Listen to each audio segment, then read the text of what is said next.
Hello everyone, welcome back to my channel. কেমন আছো সবাই?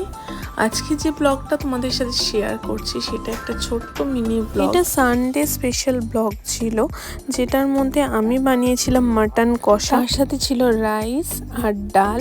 তো এখানে দেখছো আমি মাটনটাকে ভালো করে মশলা লাগাচ্ছি, তার মধ্যে আদা রসুনের পেস্টটা দিয়ে দিচ্ছি। আগে থেকে কাঁচা লঙ্কাও বেটে রেখেছিলাম, সেই কাঁচা লঙ্কাটাও আমি দিয়ে দিয়েছিলাম এর সাথেই।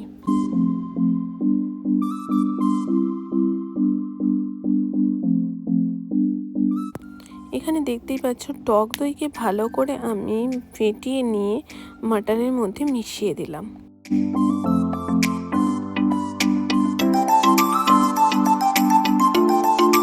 তারপরে যে যে মশলাগুলো মাটন কারিতে যায়, যেমন জিরের গুঁড়ো, ধনের গুঁড়ো, কাশ্মীরি রেড চিলি পাউডার, হলুদ, নুন, সব একটু করে মানে পরিমাণ মতো আমি মাটনের মধ্যে দিয়ে ভালো করে মিশিয়ে নেব। অবশ্যই এর মধ্যে আমি একটু সর্ষের তেলও অ্যাড করেছিলাম।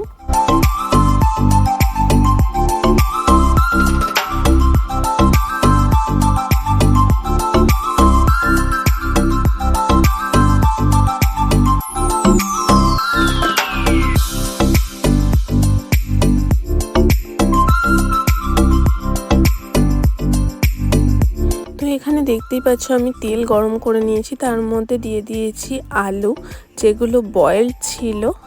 তো সেইগুলোকে ভালো করে ভেজে নিলাম, কারণ বয়েলড আলু বেশি আমি কুক করিনি, নর্মালি একটু মানে 50% কুক করেছি, করে আমি ওটাকে ভেজে নিচ্ছি।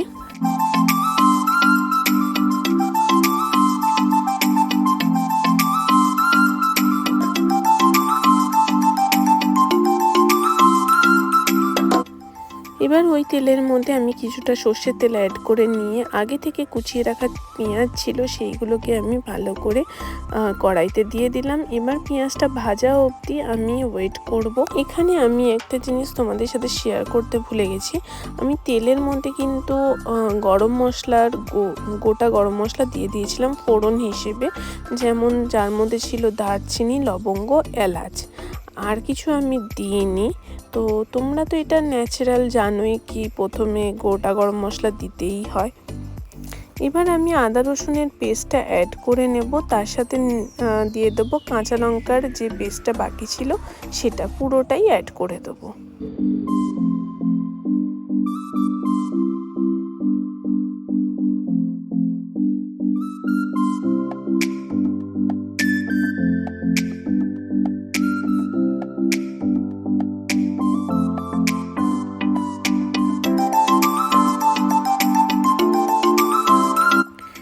আমরা ততক্ষণ পেঁয়াজ রসুনের পেস্টটাকে কষলাম যতক্ষণ না ওখান থেকে কাঁচা গন্ধ আসা বন্ধ হয়ে গেছে। তারপরে আমি যে যে মশলাগুলো অ্যাড করেছিলাম মাংসে, সেগুলোই অল্প করে আবার এই মশলাটার মধ্যে দিয়ে দেবো, যেমন জিরে গুঁড়ো, ধনে গুঁড়ো, হলুদের গুঁড়ো, রেড চিলি পাউডার। যেহেতু মাটনে নুন দেওয়া ছিল, আমি নুনটা এখানে অল্প করেই অ্যাড করেছি।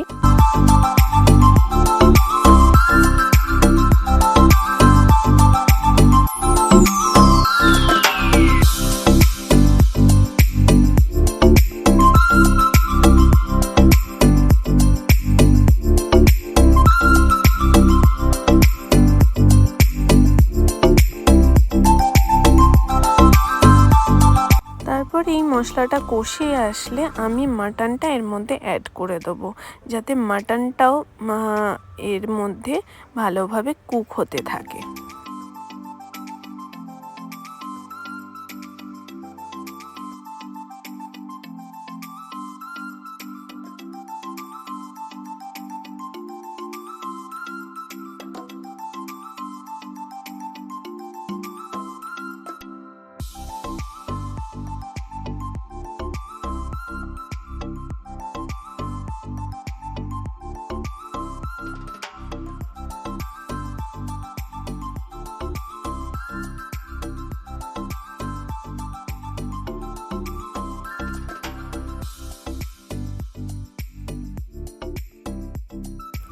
এবার মাটনগুলোকে আমি কুকারে দিয়ে নিচ্ছি, যাতে আমি কুকারে 2-3টে সিটি মেরে এটাকে ভালো করে কুক করে নিতে পারি। আমি এখানে বলে রাখি আমি 3টে সিটি মেরেছিলাম, তাতে খুব ভালোভাবেই মাংসটা নরম হয়ে গিয়েছিল।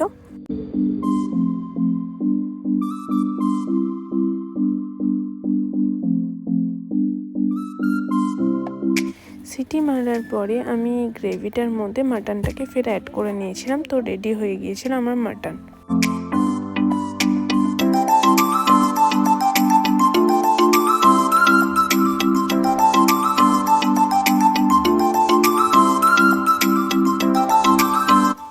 তারপরে সানডের প্ল্যানটা ছিল স্ত্রী টু দেখতে যাওয়া, যেটা ছিল সাউথ সিটি। তো সাউথ সিটির উদ্দেশ্যে আমরা বেরিয়ে পড়লাম।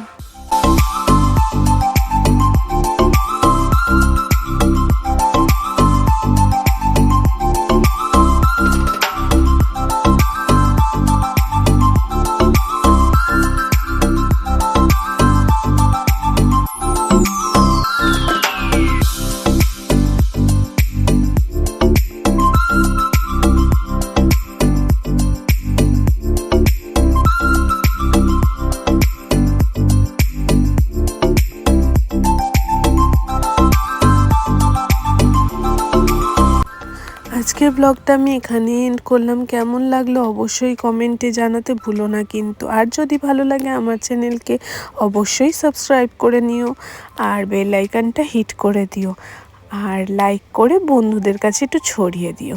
সবাইকে টাটা।